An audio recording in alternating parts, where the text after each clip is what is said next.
Welcome everybody, my name is Johan Wyckoff and I love video games. I live and breathe it. I started at a young age with computer gaming and now I focus my attention to bigger consoles. And nowadays, I like them all. Who doesn't like looking at great pieces of art that people have created for our entertainment? But how can we really get into this adventure called video gaming? Well, let's go back. Let's go back to a simpler time where we didn't have to look down at our phones to fling angry little birds at green pigs and we didn't have to pay actual money to get that one perfect gun that will help us hone those gosh darn camping noobs. Let's go back to a simpler time, a golden time. Ah yes, the 80s. Who can forget that golden age of video gaming where the world was turned on its head with the Nintendo Entertainment System, lovingly known as the NES by many and all generations of gamers alike. Come on. Even mentioning the name has people go, oh my god, NES? Man, I used to play that thing all the time when I was a kid, you know? Since its release after the video game crash of 1983 with the fall being the saturation of less recognized and poorly made games, this monster of a console brought the Japanese game company, Nintendo, famously known for their mascots Mario, Kirby, Fox McCloud, Link, Ice Climbers, Pit of Kid, Icarus fame, you get the gist.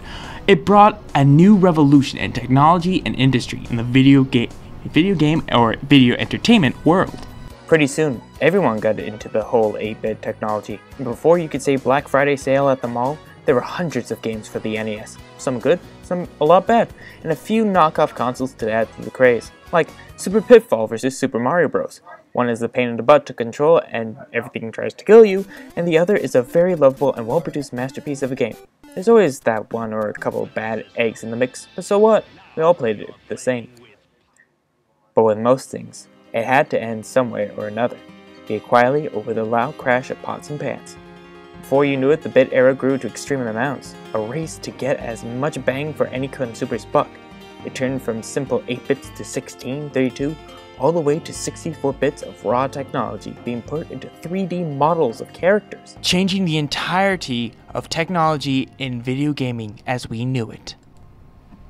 But then, a little game announced as a successful Kickstarter campaign and then released onto the masses on June 26, 2014, changed the whole scene of gaming as we knew it.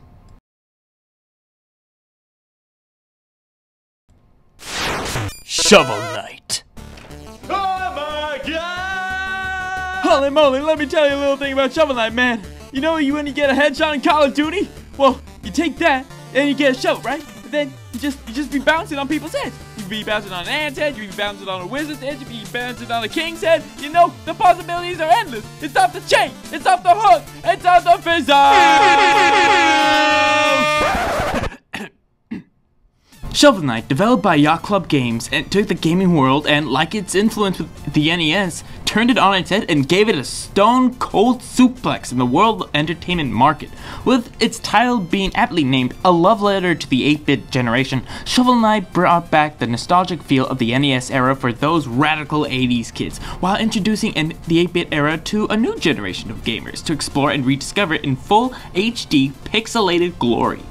Everything is rendered just right for this to feel like an authentic 8-bit game, right down to the color palettes and to the music, composed by composer Jake Kaufman and contributions by the original Mega Man composer Manami Matsume, providing a rocking blast of chiptune music in your ear cavities. In a world wild with adventure and riches, two heroes are known across the land. Shovel Knight and Shield Knight. They're known far and wide as do-gooders, finding treasure and taking glory, defeating all who stand in the name of chivalry. But an ill-fated and daring trip into the cursed Tower of Fate had nearly cost his life, but did cost the life of Shield Knight to a dark medallion, and sealed the tower for some years.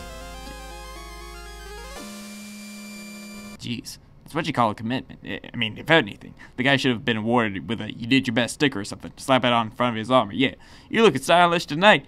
Take yourself on town, man. Treat yourself to a good meal with a fine horse lady. Too soon? Too soon. Oh, okay.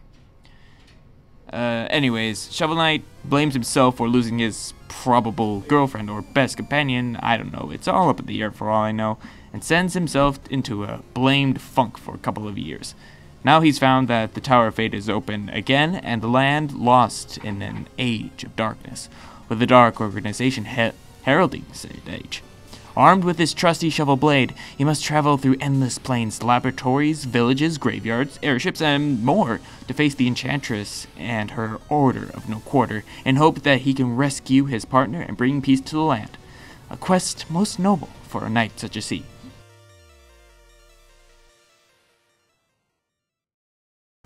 The levels are a complete reflection on the bosses themselves, something that I can only describe as something that the Mega Man series came up for their bosses. Mole Man has the fire level, Propeller Knight has the hard air level, and so on. The platforming and secret areas you can find if you're a hardcore expert like I am keeps you on your toes and makes you really look for secrets, cause you get rewarded handsomely if you do. Oh, and don't get me started on the mini bosses. See, every now and then you'd be attacked by a little sprite of a cast of characters, ranging from a survival level in order to get more loot, or you meet the Wandering Adventurers. These characters, while not imperative to the story, do provide some challenging battles to get past. Interestingly enough, these characters were created by a select few Kickstarter backers as the Director of the Day package.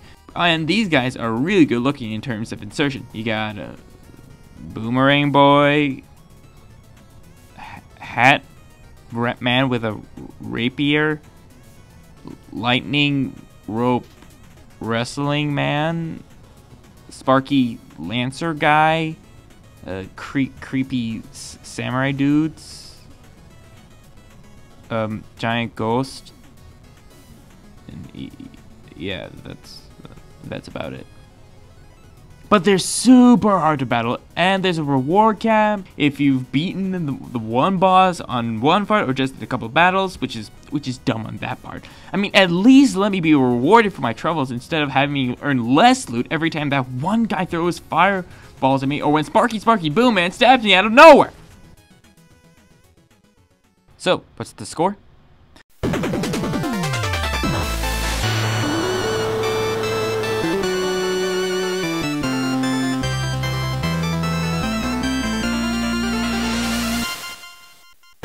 Shovel Knight is a fun romp on the 8-bit landscape of fantasy, humor, strong storytelling, and memorable characters in an epic gaming experience that appeals to casual gamers with its simple and yet complex controls, completionists with achievements and artifacts galore, and a learning curve for hardcore gamers to master.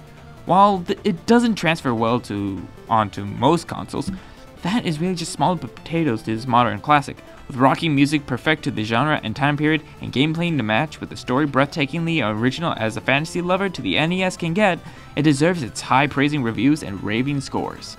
With that said, this game gets a total of 5 shovels out of 5 with the added bonus of the Bad A Award of Achievement. Please people, you don't want to put this down even for a second, except if you want to take a break. Please take a break. It's important to rest your eyes. And if you want to help support Yacht Club Games, you know, just get some merch off their page and, you know, help them out. They're great people and they deserve a lot of good stuff. I'm Johan Wyckoff, and to all you guys, gals, and others of other configurations, have a good night.